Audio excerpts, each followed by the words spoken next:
एक लड़की तोता खरीदने बाजार गई और एक बोलने वाला तोता पसंद कर लिया। लड़की तोते से बोली, मैं कैसी लग रही हूं? तोता बोला, बहुत आवारा सी लग रही हो। लड़की को गुस्सा आया।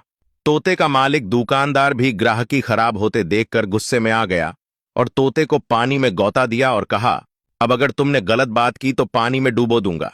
तोते ने ठीक बात करने का वादा कर लिया। लड़की तोते से फिर बोली, अच्छा यह बताओ, अगर घर में एक मैं हूं और एक आदमी हो, वो आदमी कौन हो सकता है? तोता बोला, आपका पति। लड़की बोली, और अगर मेरे साथ दो आदमी हो तो दूसरा आदमी कौन होगा? तोता बोला, आपका देवर। लड़की बोली, अगर तीन हो तो? तोता बोला, आपका पति, आपका देवर, आपका ससुर। लड़की बोली, अगर चार हो तो? तोता मालिक की तरफ देखकर बोला, पानी ला बे, मैंने पहले ही बता दिया था लड़की आवारा है।